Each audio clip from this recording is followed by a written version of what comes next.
Welcome back to the 8th episode of the BatChums podcast. I'm Drew Leiter, and joining me tonight is my co-host, the man, the myth, the new legend, Mike Gordon. Howdy. Welcome back, BatChum. and you as well. It's kind of cold in here. We're actually warming up here, so we're getting back in the 50s, so that's good. So the switching up, Mr. Freeze wouldn't do well up in your part of the world No, right but he now. would have last week because we got a bunch of snow. Gotcha. But it's almost all melted now. Yeah, well, he would hate to live in the Atlanta area. I would tell you that. All right, so this week we have season 1, episode 8, Rats Like Cheese. Episode aired Thursday, February 3rd, 1966. Director was Robert Butler. Writer was Max Hodge. Last episode, Batman and Robin were frozen by Mr. Freeze. Solid. Frozen, yes. So, of course, we have to consult Magic Batman. Of course. And see what their fate is. So, here we go. Will Batman and Robin survive? If Magic Batman here will work. Come on. Is he frozen? He's frozen. I would imagine Mr. Freeze could freeze the liquid inside that guy. Yep. Of course, I can't read it. Let's see if I can get it up to the light here. It's crazy. Oh, here we go. As I see it, yes. As I see it, yes. As I see it, yes. So there's your answer. They will get free. Woohoo! They will be Magic born Batman again. hasn't been wrong yet, has he? I mean, how could he be? It's Batman. Yes. All right. Well, let's get into the episode. Midnight, the Gotham City Hospital. The frozen Batman and Robin have been taken to the super hypotherm deicifier chamber Mark 7. That's a mouthful there.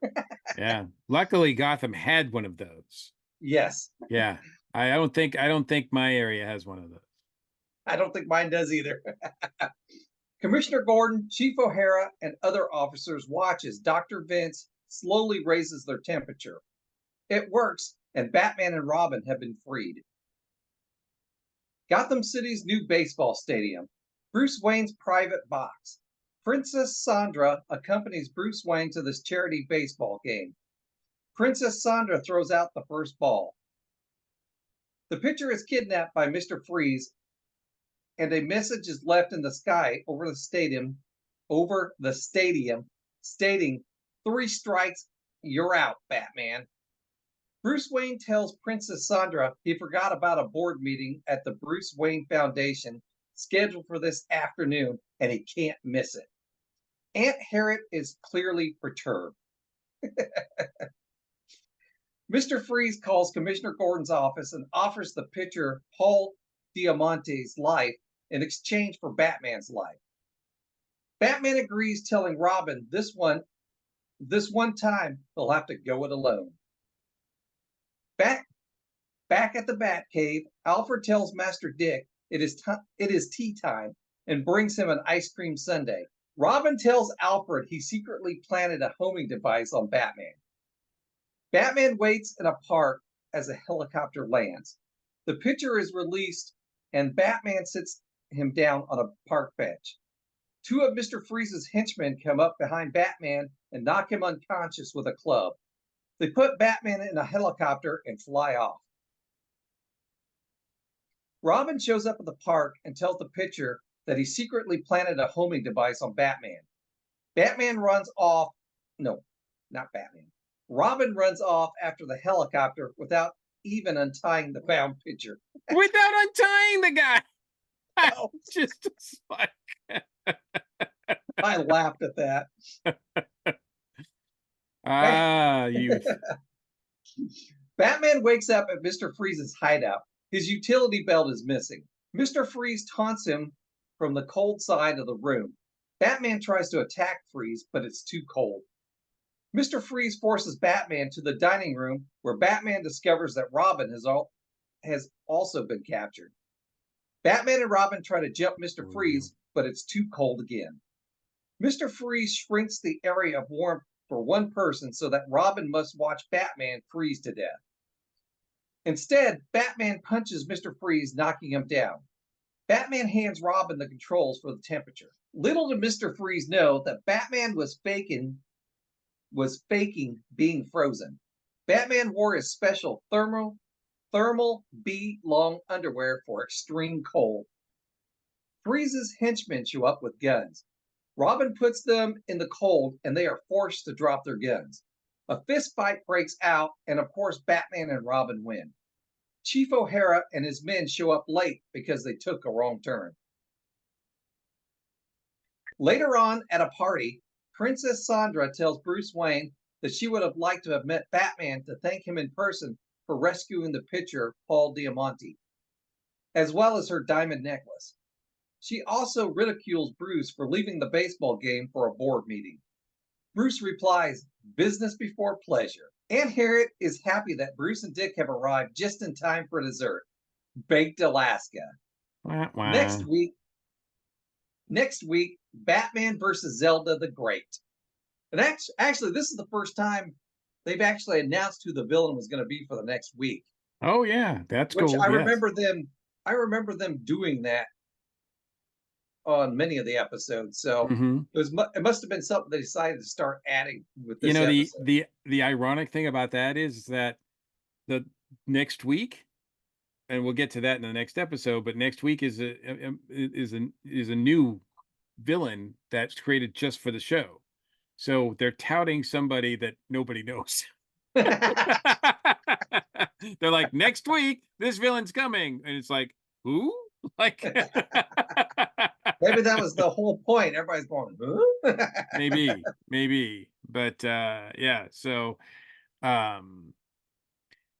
yeah, lot of stuff going on in this two-parter, man. We covered most of it in the first half, of course, but then there's even more stuff here between like the stuff going on with the Countess and the baseball kidnapping of the baseball pitcher.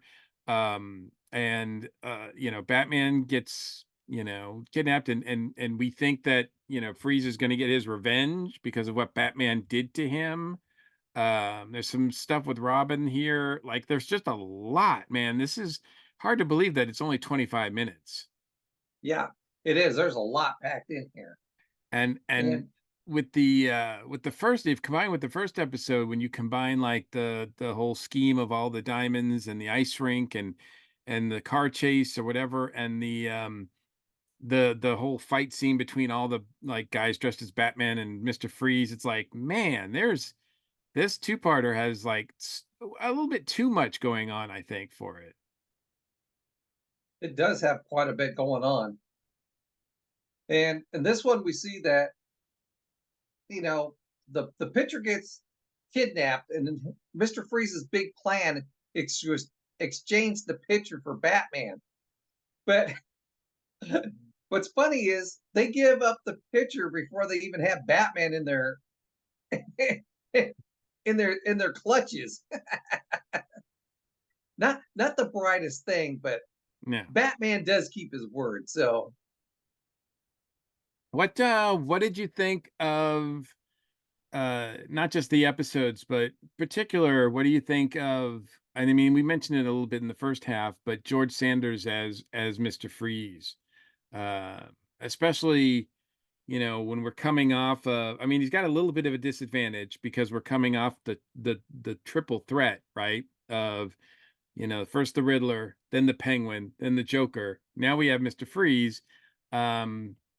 I feel like he comes off a little short. What do you feel about that? yeah, it doesn't feel like he's as big of a threat to me. And So I I think have to agree with you.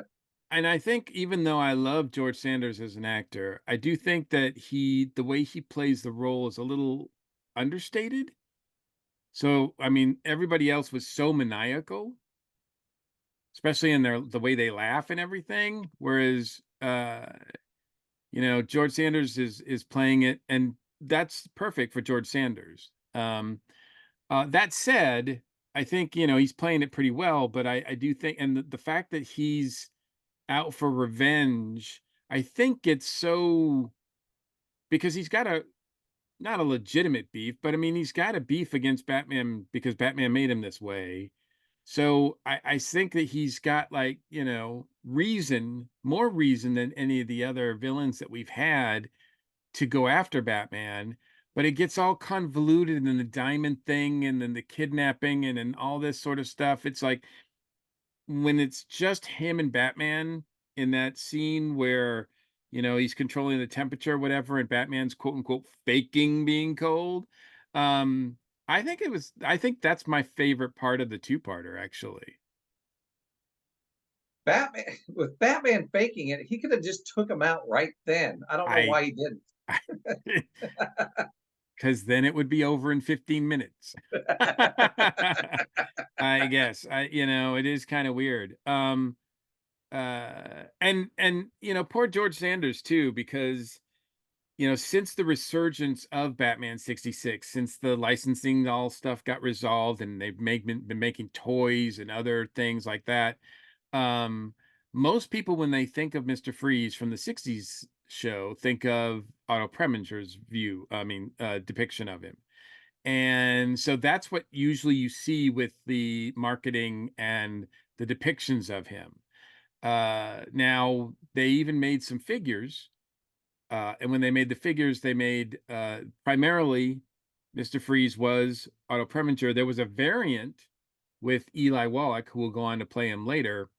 But there's never been a George Sanders version of Mr. Freeze figure put out at all, or even like sort of represented in the marketing whatsoever. And I think part of that is just because the look isn't quite there, the costume isn't quite there, the helmet is in the way a lot of times from being able to see his face or hear his voice. It looks kind of clunky, it looks kind of, B movie. Um, and it's not till later when they do the other iterations of Mr. Freeze that you get like no helmet. Instead, he's just got the sort of fans that keep him cold. And he's got the blue makeup and the long and the wide eyebrows and everything like that. So he looks a lot more dynamic. But here he's kind of understated, and I think that's to overall his detriment. I don't think he's regarded as one of the best Mr. Freezes, but I certainly put him way above Arnold Schwarzenegger.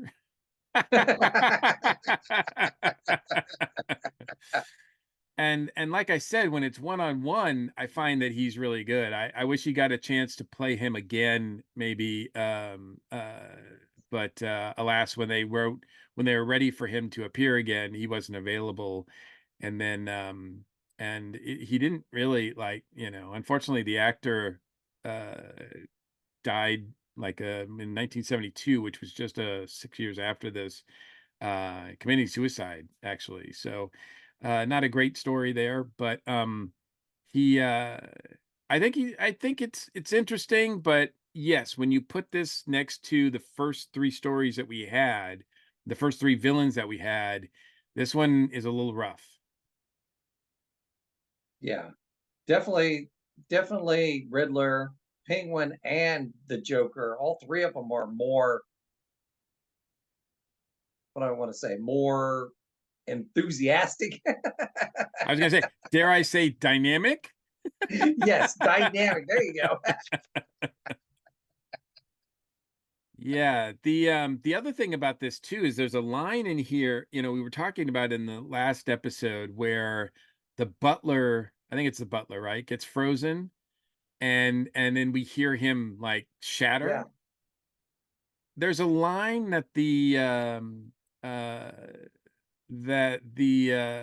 Princess says in Princess Sandra says in the episode, she's like, when they're at the ball game, and she tells Bruce, I don't have the line exactly in front of me, but she says something to the effect of, "I'm so glad that they were able to, that the police and the doctors were able to save Batman and Robin and my servant from being frozen." And I'm like, I don't know how they saved your servant. Like, they had to like put him together and then put him in one of those freeze things, chambers or whatever. I mean, that that was I guess they didn't want people to think that he was really dead or whatever, but it was like that was really weird. Yeah.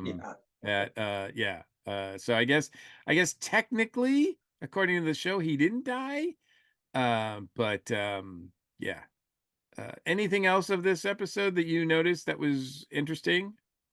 One of the lamest excuses Bruce has had for leaving to become Batman is that board meeting. I'm like, that was pretty bad. And Aunt Yeah. Harriet, she was not happy about No, no. She's like, we're at a ball game, like, and Dick has to go as well.